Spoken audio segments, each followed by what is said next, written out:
السلام علیکم ورحمۃ اللہ وبرکاتہ۔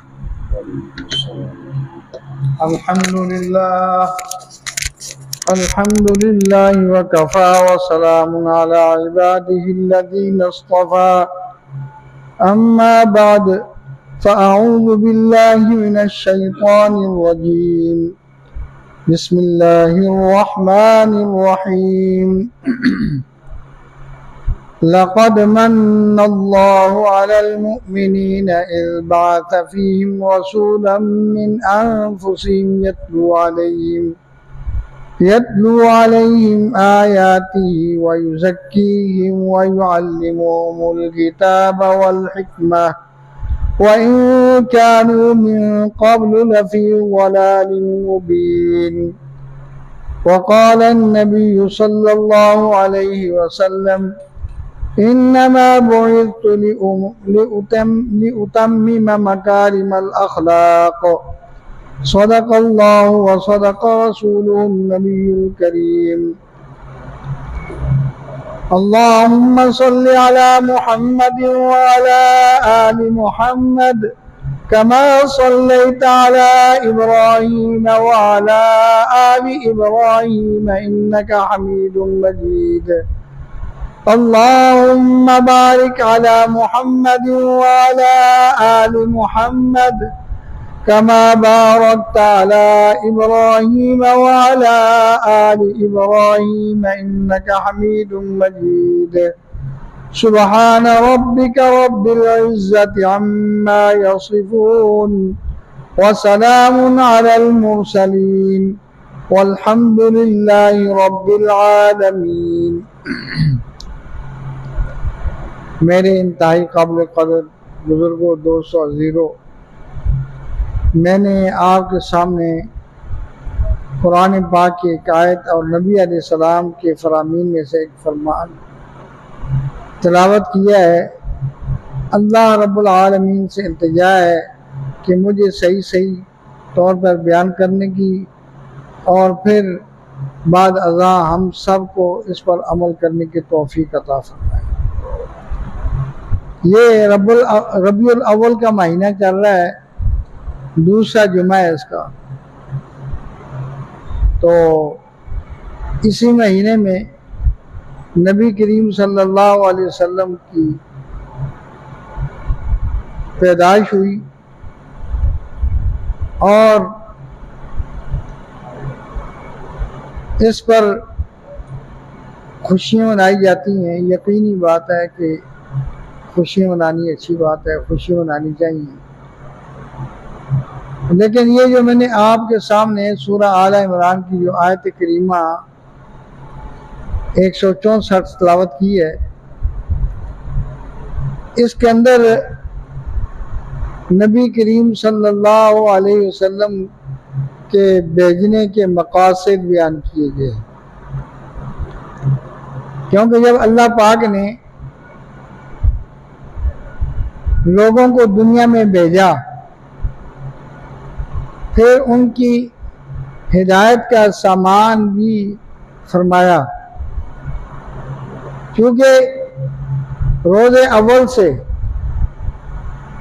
ہمارا کھلا دشمن شیطان، جس کو اللہ تعالیٰ نے فرمایا اِنَّهُ لَكُمْ عَدُوٌّ مُّبِينٌ، تمہارا کھلا دشمن ہے، تو فرمایا ان الشیطان لکم عدو فاتخذوه عدوا، کہ شیطان جو ہے نا وہ تمہارا دشمن ہے اور دشمن ہی پکڑو، اس کو دشمن سمجھو۔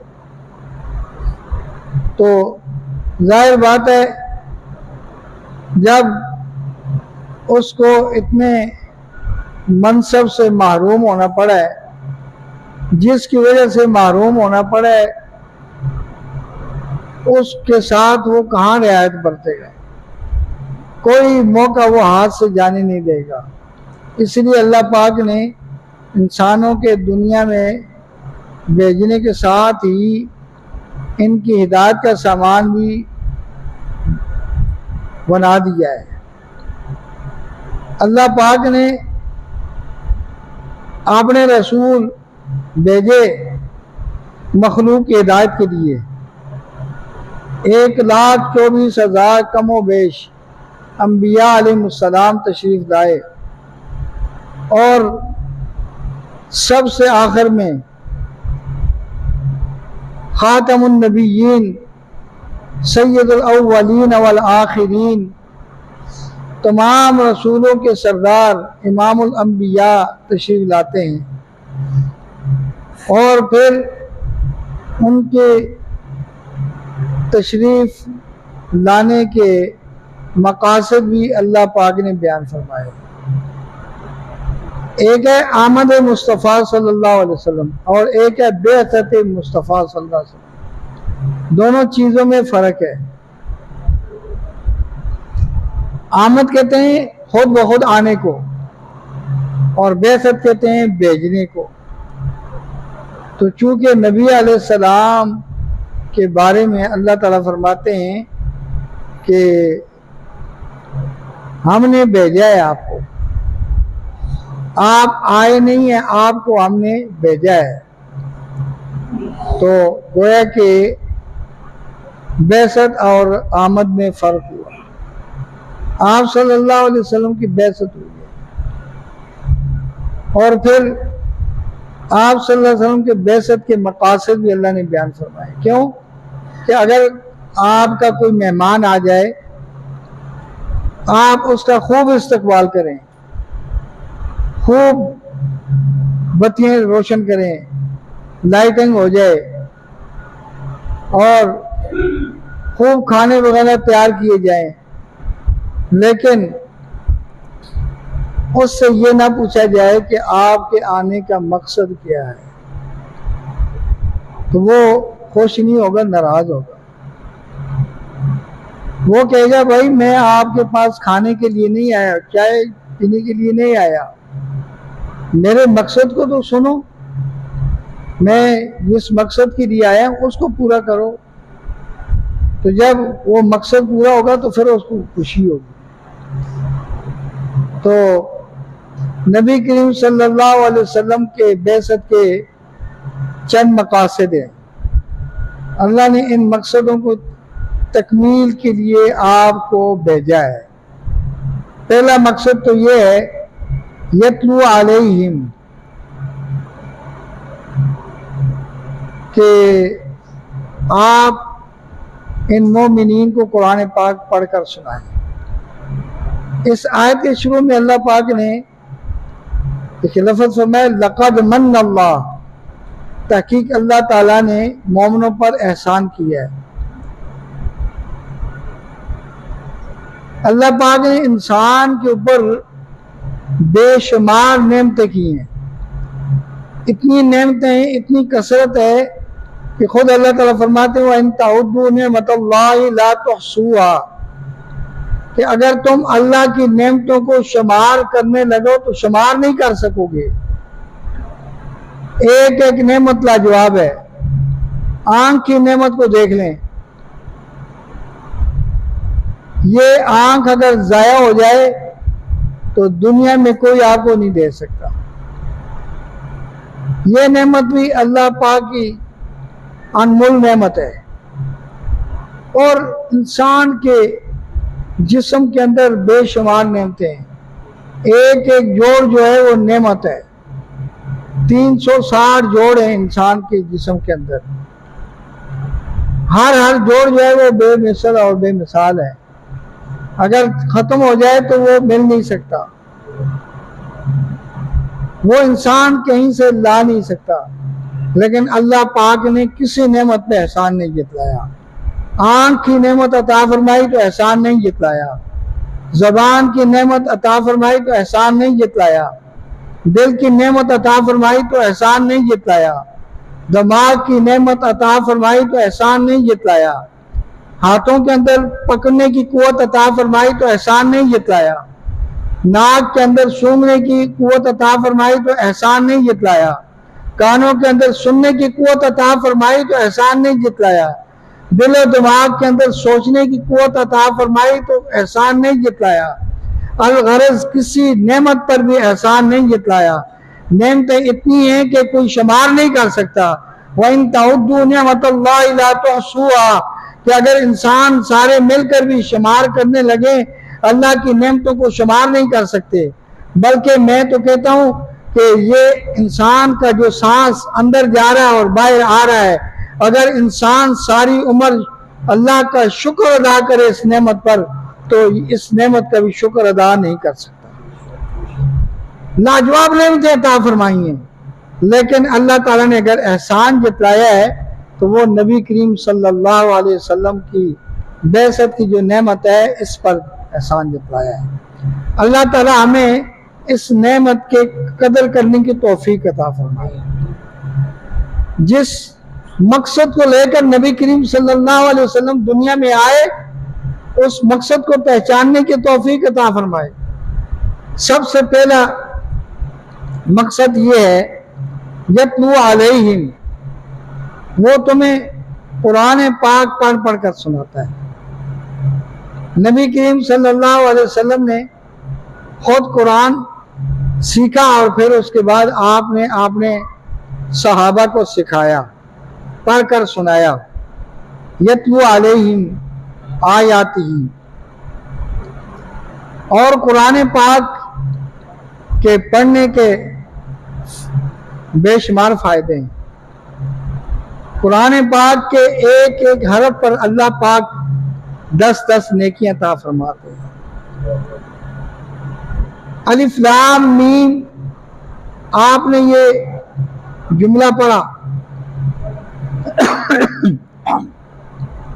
اس کے پڑھنے پر اللہ پاک نے آپ کو 30 نیکیاں عطا فرمائی۔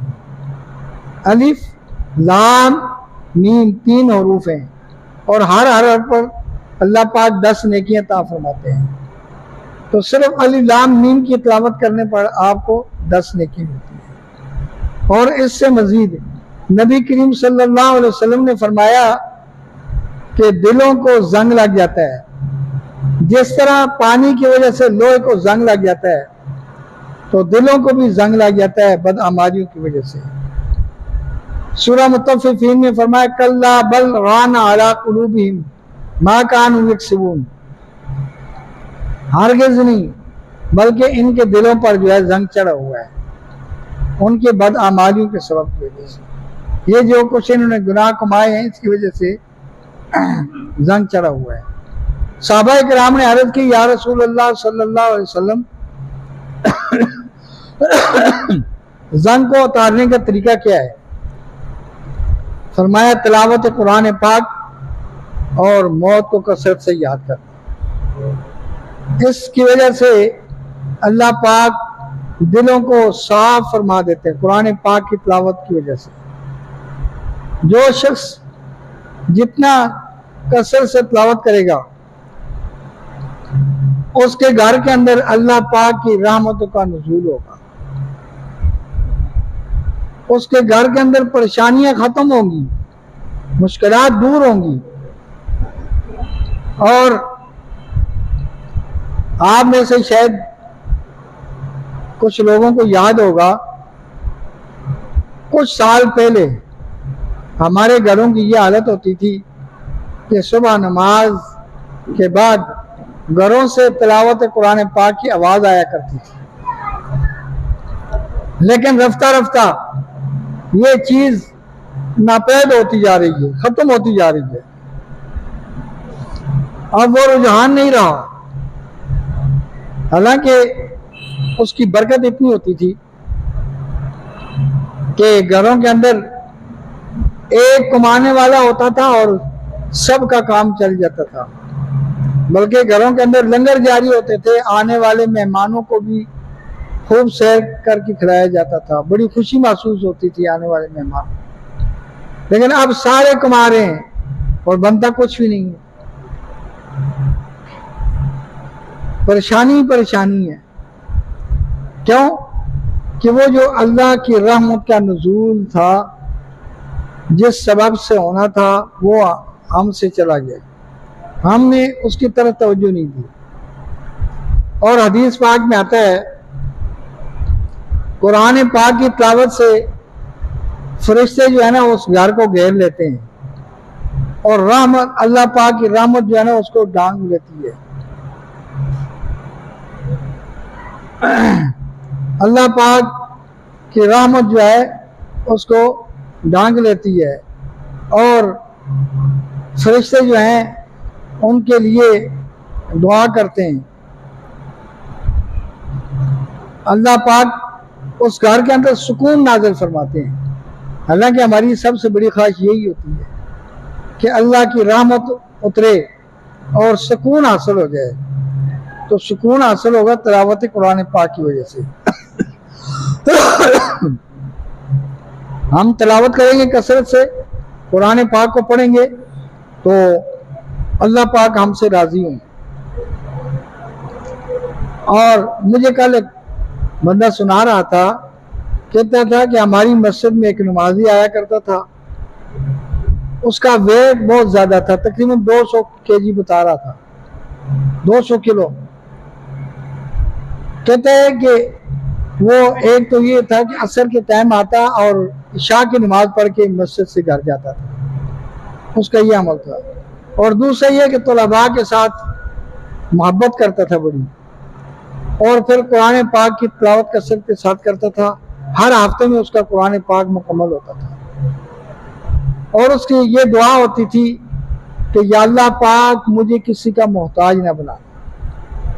تو کہہ رہا تھا کہ اس کی وفات ہوئی بالکل صحت کی حالت میں، اور اس ویٹ اتنا وزن ہونے کے باوجود ہمیشہ وہ نماز کھڑے ہو کر پڑھتا تھا، کرسی پہ نہیں بیٹھتا تھا۔ آپ اندازہ لگائیں اتنا وزن ہو اور بندہ کھڑے ہو کر نماز پڑھے، جبکہ ہمارے لیے بڑا مشکل ہو جاتا ہے۔ اور اللہ پاک نے اس کی دعا قبول کی، صحت کی حالت میں اس کی وفات ہوئی، کسی کا محتاج نہ ہوا۔ اور وہ بتا رہا تھا کہ چونکہ عصر کے وقت آتا تھا، عشاء کی نماز پڑھ کے جاتا تھا، تو جس دن وہ فوت ہوا تو اس کا جنازہ مسجد میں آیا۔ عصر کے ٹائم اتنی بارش لگی کہ وہ عصر کے ٹائم بھی اس کا فوت ہونے کے باوجود بھی اس کا ٹائم جو ہے وہ مسجد میں گزرا۔ تو اللہ پاک قرآن پاک کی برکت سے اتنا فضل فرماتے ہیں، فرشتے جو ہے اس گھر کو گھیر لیتے ہیں، اللہ کی رحمت کا نزول ہوتا ہے، اور اللہ اس گھر میں سکینہ نازل فرماتے ہیں، اطمینان۔ وہ باوجود پریشانیوں کے ان کا دل مطمئن ہوتا ہے، ان کو کوئی پریشانی نہیں ہوتی۔ تو دوسرا مقصد آپ صلی اللہ علیہ وسلم کی بعثت کیا ہے؟ وَيُزَكِّيهِمْ، آپ ان کو پاک کریں۔ تو تزکیہ کا مطلب یہ ہے کہ انسان کے اندر بد اخلاقی ختم ہو جائے، انسان گناہ والے کام چھوڑ دے، نیکی کے کاموں میں متوجہ ہو جائے۔ اور ویسے بھی انسان اگر یہ جاننا چاہے نا کہ میرے دل پر زنگ ہے یا نہیں، تو وہ دیکھے اگر اس کا دل عبادات کی طرف مائل ہو رہا ہے، ذکر و اذکار کی طرف مائل ہوتا ہے، قرآن پاک کی تلاوت کی طرف مائل ہو رہا ہے، تو وہ سمجھے کہ وہ اس کا دل جو ہے نا وہ زنگ سے پاک ہے۔ اگر وہ کہتا ہے کہ مجھ سے نیکی کا کام نہیں ہوتا، میرا دل نہیں کرتا کہ میں نماز پڑھوں، تو پھر اس کو چاہیے وہ کثرت سے تلاوت کرے۔ اور اسی طرح تیسرا مقصد آپ صلی اللہ علیہ وسلم کی بعثت کا وَيُعَلِّمُهُمُ الْكِتَابَ، ان کو کتاب سکھائے۔ اب صحابہ کرام کی زبان عربی تھی، جب نبی علیہ السلام ان کو قرآن پاک پڑھ کر سناتے تھے وہ ترجمہ تو سمجھ لیتے تھے، ان کو تو آتا تھا ترجمہ، لیکن نبی علیہ السلام ان کو کیا سکھاتے تھے؟ اور نماز کا قرآن پاک کے اندر ذکر ہے، نماز پڑھو، زکوٰۃ کا ذکر ہے، زکوٰۃ ادا کرو، روزے کا ذکر ہے، روزے رکھو، حج کرو، ان تمام عبادات کا ذکر تو ہے، لیکن نماز کا ٹائم کس وقت شروع ہوتا ہے اور کب ختم ہوتا ہے، اور کس نماز کے اندر کتنی رکعتیں ہیں، کس طرح نماز پڑھنی ہے، تو یہ نبی کریم صلی اللہ علیہ وسلم نے سکھایا ہے۔ اور زکوٰۃ کس پر واجب ہے، کتنے مال میں زکوٰۃ واجب ہے، وہ نصاب بھی نبی کریم صلی اللہ علیہ وسلم نے سکھایا۔ اور اسی طرح روزہ کس مہینے میں فرض ہوتا ہے، اور حج کس طرح، تو یہ سارا کچھ نبی علیہ السلام نے صحابہ کرام کو سکھایا، تعلیمی کتاب کے اندر یہ چیز ہے، ورنہ سننے سے تو ان کو ترجمہ آتا تھا، لیکن یہاں نبی علیہ السلام نے صحابہ کرام کو یہ ساری چیزیں سکھائی ہیں۔ ویسے بھی تعلیمی کتاب کے اندر یہ 5 چیزیں آتی ہیں: ایمانیات، عبادات، معاملات، معاشرات اور اخلاقیات۔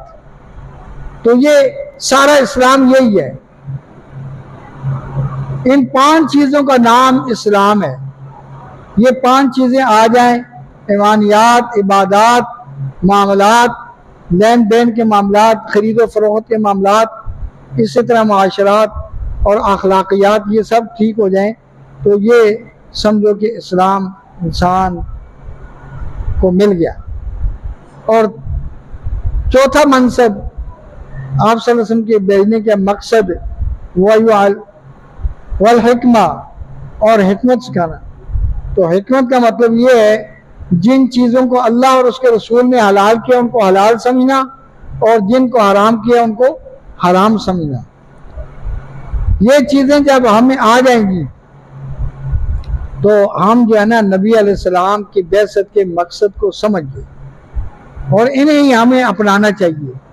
نبی کریم صلی اللہ علیہ وسلم کے جو بعثت کا مقصد ہے، ان پر جب ہم آ جائیں گے، تلاوت قرآن پاک کریں گے، تزکیہ ہوگا اور کتاب کو سیکھیں گے اور حکمت کو سیکھیں گے، تو پھر تو ہم کامیاب ہیں۔ ورنہ آخری اس آیت آخری حصہ جو ہے وَإِن كَانُوا مِن قَبْلُ لَفِي ضَلَالٍ مُبِينٍ، فرمایا کہ اس سے پہلے تم کھلی گمراہی میں تھے۔ اگر یہ نہیں سیکھے، ان مقاصد کو نہیں سمجھے، تو پھر سمجھے کہ ہم اسی طرح گمراہی کے اندر ہی پڑے ہوئے ہیں۔